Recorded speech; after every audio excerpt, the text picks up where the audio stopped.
Welcome into another episode of the Real Ballz podcast. I am your host, as always, Ryan Squires. And boy, it's November 9th, and I got an awesome show for a Friday, man. I'm telling you what. Uh, the election's been over now for 3 days, yet Florida, Broward County in particular, can't figure out how to count their votes, how to transport them. So it's not exactly a great look for the Democratic system there. Whether you're a Democrat or Republican, Broward County, this ain't a good look. It's really not. I just don't understand why it's so hard to count the votes and transport them down there. If you need me to go down, I'll be happy to. I know how to count in English and Spanish, so I'll be happy to do that. But getting past all this midterm election stuff is good.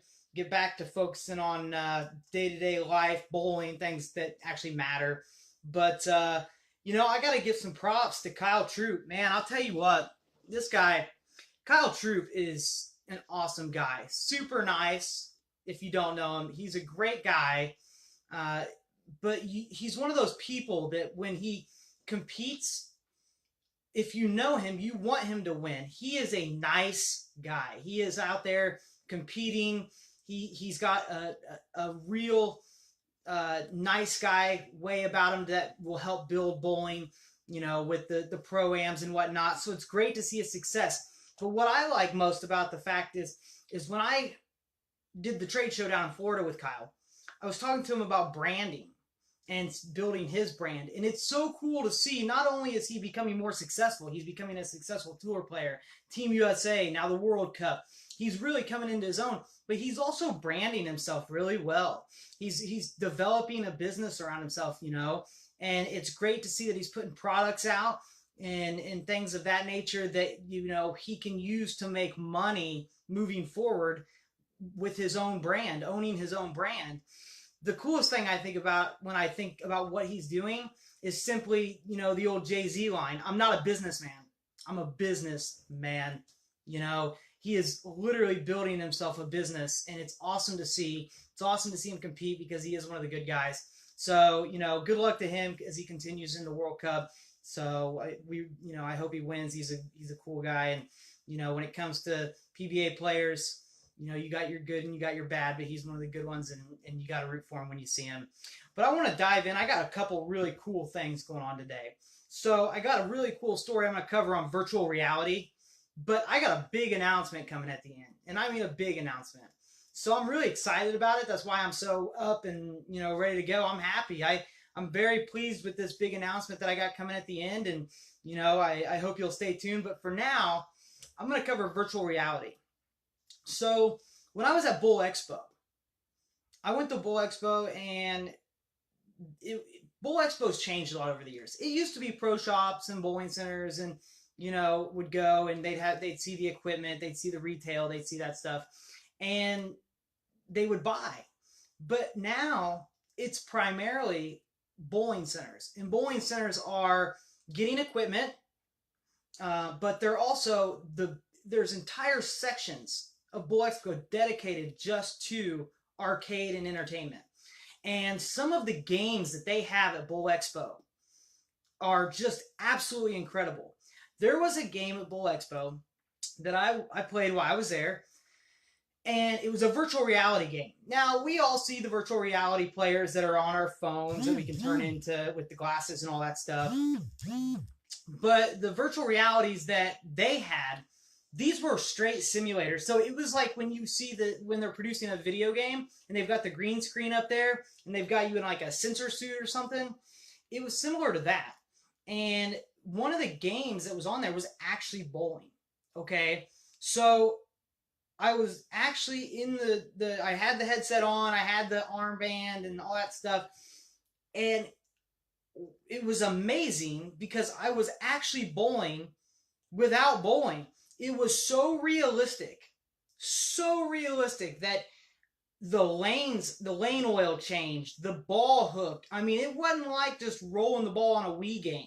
It was so realistic. It went with your approach. It went with you picking up the ball. I mean, it was insane how realistic this virtual reality is. And that is what kind of leads me into my next point, is we already know that kids, particularly on Friday and Saturday leagues, are not bowling as much. The youth leagues, kids are playing soccer on Saturday mornings. Soccer's seen a huge explosion in popularity. Still playing football, particularly basketball. These winter sports in particular, in these colder climates, the kids aren't bowling because their parents didn't bowl. So the kids aren't bowling, so they're not competing in leagues. And when you mention bowling, it almost has a connotation of not a sport because they don't think of it that way. They think of it as entertainment, something they go do with their friends on Friday night or Saturday night, but they don't compete in leagues. Now, if you say Wii bowling, everybody's gone Wii bowling. Okay, it's like, oh, this is cool, But let me tell you something about this virtual reality.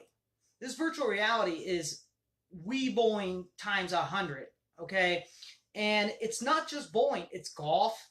It's all kinds of different games that you can play that still make you feel like you're actually doing it. And that is something that, as technology continues to grow and move forward, youth bowlers are already down because they're not competing. They're out there doing other sports.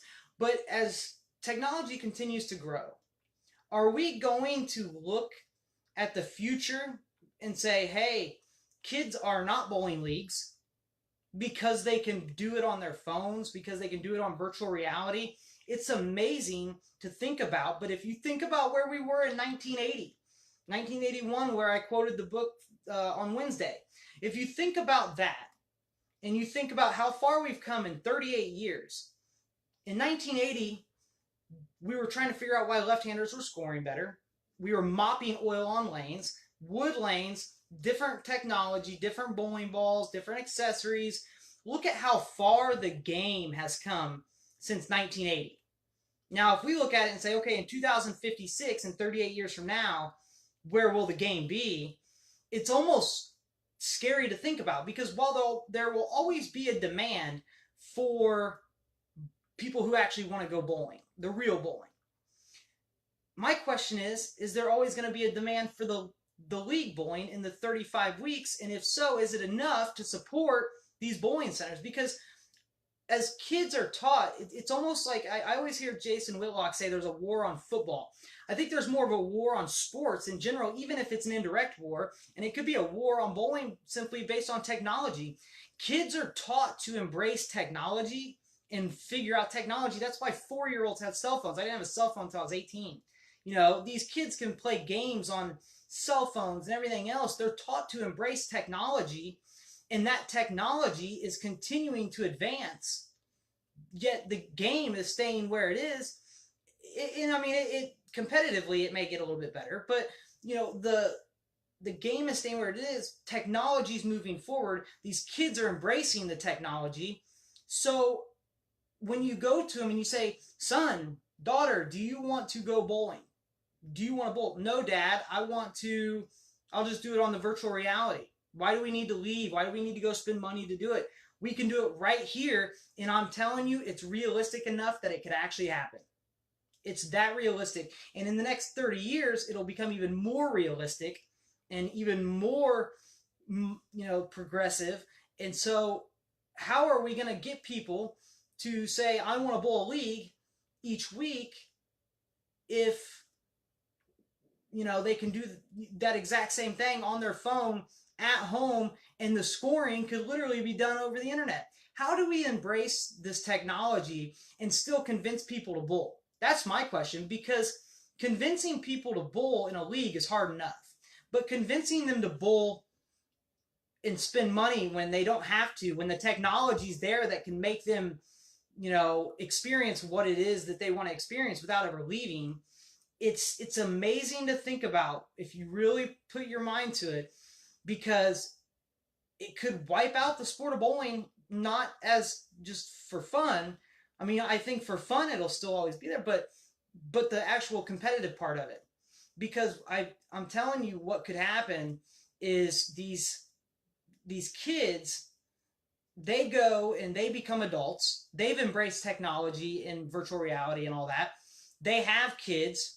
technology continues to move forward, it's a generational thing. It may not happen in my generation, it may not happen in my kids' generation, but it continues to cause a decline because kids aren't being taught to bowl. They're not being pushed to bowl. They're, even if they're being pushed to do sports, they're being pushed towards other sports. So the numbers of kids versus the numbers that are dying off or quitting or anything else, they're not proportional.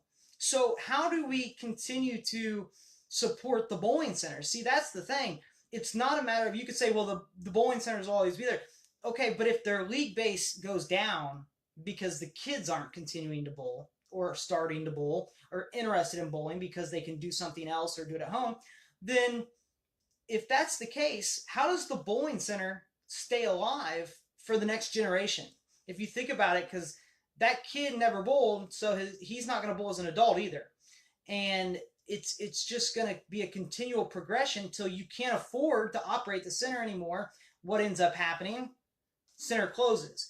Now there is, and this is where the bowling centers were really good, the demand for boutique style or entertainment. There is going to be a demand for entertainment. There'll always be a demand for open play, fun, entertainment. Go out with friends, have a beer, have dinner, bowl, laser tag, whatever it is. There's always going to be a demand for entertainment. But competitive league bowling, if we can't convince these kids to physically go bowl, it's going to be very, very difficult to get them to bowl as adults. Unless they want the social atmosphere of it, then why would they bowl as adults? And the fact is the social atmosphere is right here, okay? When we used to bowl, we would go in, we'd bowl, we'd talk to each other, sit down, have a beer, have a good time. Now when we bowl, we go up, we throw our shot, come back, check this, look at it, go, oh yeah, look, it still looks the same, no one's texted me. We are on our phone, we're looking up stuff, we're doing things, people are working while they're bowling, we're not socializing. We're out there bowling because it's what we do, but it's not necessarily the social factor. They can say, well, I like the social factor. If you like the social factor, you wouldn't be on your phone the whole time. You'd be hanging out with your teammates. And that is something that I'm telling you, the social factor is being taken out of youth altogether, kids altogether, whether it's sports or whatever. And taking that factor out and getting them like this all the time, that is not going to create bowlers, and that's going to make it even harder because now they're not bowling, and they're not going to, continue to bowl. They're not going to sign up. Their kids aren't going to sign up. Their kids. Bowling slowly dies off, and it's not even necessarily anything they did wrong, just that technology advanced so fast that, bowling couldn't keep up. It's like with Amazon presenting drive-through grocery stores. Imagine if that actually goes through and happens, how the grocery business would be impacted. The jobs, from the warehousing to the transportation to the stores themselves. If you have a drive-up grocery stores that Amazon puts out, it would be absolutely devastating to the grocery business. And it is what it is, though. It's technology. You can't stop it. Someone's going to develop it. You can't stop it. So the question is that just like that could wipe out the bowling or the grocery business, could virtual reality and putting yourself in a submersive environment where you actually think that you're bowling, along with online scoring, you're competing against people, could that really impact the number of people who bowl? And I'd say yes. And it starts with the kids, because kids don't stay kids forever. They become adults. But I think that that's something that we really, really need to keep an eye on and continue to embrace as a bowling center for technology purposes. But as a pro shop or as a bowler, I still encourage people to go out and bowl and actually do it themselves and put the phone down and take a break from life and enjoy it. Because that's when people talk about the good old days, that's what they're talking about. They're talking about going out and having a beer with their friends and enjoying the sport and socializing. And it's the one night a week they get to see their buddies and really enjoying it, not serious, just having a good time. You take that away and you take away the social life that person had. I know when I quit bowling, I would bowl, 2 or 3 leagues a week. When I quit bowling, I honestly felt like my social life went to hell because I wasn't seeing my friends at those 3 nights a week. I wasn't talking to them. I wasn't finding out what was going on. I wasn't doing those things because I wasn't bowling. That social aspect really mattered to me. And so I think that we should all embrace that and continue to teach our kids that there's more to life than a phone and a video game. And that when they go do this, they're supporting bowlers and bowling. Now, I have a big announcement, and I'm really excited about it. I'm finally going to get to it. I'm really excited about it. I'm happy to announce, I started out doing this because I was angry about the way the bowling industry was going. And what I found was the overwhelming support each month of the bowlers. I found that the scratch bowlers hated me for the most part. They thought I was an idiot. But they're only like 1 or 2%. But the bowlers who averaged 100 to 190, they loved watching this because they were learning things. They were figuring things out. Things that they were afraid to ask because they'd get made fun of. I've said it time and time again. And so I really appreciated the support. And it's amazing because the support has continued. Our first month we did about 50,000 individual viewers. Last month we were just under 75,000 individual viewers across all the networks. It's incredible. These are people who are watching bowling. They're watching me talk about bowling. They like bowling. They want to learn about bowling, whether they're pro shops, bowling centers, whether they're just regular bowlers, whatever it is. There's something for everybody, and I really try to do that. And so I got to thank everybody for that and for making that possible. Now, the big announcement that I wanted to make is that because of all the support and everything like that, I have decided I'm going to start the Ballz Bowling Network. Okay, and I've got a lot of sponsors out there, or a lot of people out there working sponsors and things of that nature. But it's going to. I've got the website I'm working on. It should launch around the first of the year. All the social media networks will be tied into it. It will have multiple shows on it, not just this, not just me. Multiple shows, multiple hosts, multiple ways of getting information. It'll be completely free to everybody. There won't be a cost at all to view any of the videos or to do any of that. It's going to have the following things that I've already secured so far. So I've got one of the industry's best ball drilling and fitting experts. I'm not going to reveal him right now. That's agreed to do a show. So that'd be great for pro shops. I am going to have a show with competing bowling balls against each other from different manufacturers to see on the same conditions, same bowler, same drilling, same level of ball, which one performed better for the bowler. I'm going to do an article of the week and have different articles and whatnot. I've got a show that's just centered based around league bowlers and things that the league bowlers are seeing. I've got a host for that show as well.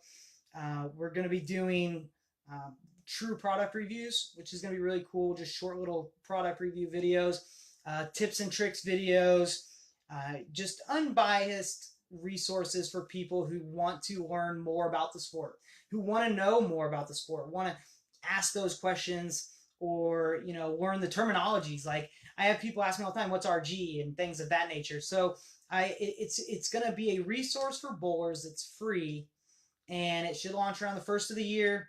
It'll just be really cool. So if you know somebody who is interested in, either sponsoring, I'm hoping pro shops and distributors will be the main sponsors. I'd like to keep it that way simply because I don't want it to be a biased show. But if you're somebody who wants to sponsor, got some great sponsorship opportunities. If you're somebody who thinks that you'd be good to do a show, let me know. I'm open to any and all ideas because I have, like I said, till the first of the year to put stuff together. But man, I'm telling you what, the reception that we've had has been incredible. I got to thank all of you for that. The bowlers that have been ignored are ignored no longer. We are going to have an awesome network that's all bowling all the time because, when I thought about it, I'm jaded, okay? I'm jaded in the pro shop. I've been in the pro shops, the bowling centers, all that stuff. I'm jaded to this. But when I sat and I thought about what I wanted as a kid, I read that history book on Wednesday of bowling on that podcast, it made me think about how I grasped for any information when I was a kid to learn how to bowl, learn more about bowling. I would have watched it all day long, all day long. I wanted as much as I could to know, and so I want to take that and give that back to everybody and give them, I was always so upset that ESPN would never cover bowling. They never even would put a tab on their website about it. I just wanted to learn about bowling more and more. Couldn't get enough. So I want to be that resource. I'm going to provide that resource. I know guys do ball reviews and stuff like that, but the fact is that they're doing it for a company. They're doing it because of, a manufacturer that's in their contract. I want things to be reviewed, but I want the bowler to know exactly what is being, what they're seeing. I want the league bowler to have a voice. I want your pro shops to be able to tune in and see real technical advice. Small tips on fittings and things of that nature, things that really matter. So, like I said, I need testers, ideas. If you're a sponsor, host, if you think you've got something to offer, let me know, because I want to make this the best it can be. I don't know everything. I'm not a genius on all aspects of everything. So if you can offer something and make this a good network, I would be happy to talk to you and discuss, options and whatnot. Because I'm telling you, I just want this to be the best network it can be for bowling. That's it. Because the better it is for bowling, the more people who will check it out. And there's 14 million members out there, and only a couple % of them are scratch. Let's get the ones that, want to get better. Let's get them in. Let's get them watching. Let's get them better. Let's keep them bowling. But I hope everyone has a great weekend, a great Veterans Day. My salute to all of you veterans. And I will see you again probably on Wednesday. I got a show to tape this weekend, so probably on Wednesday. But I appreciate you checking it out. Make sure to share the Real Ballz podcast. It's going to be on the Ballz Bowling Network starting the first of the year. Thank you. Have a great weekend, and God bless.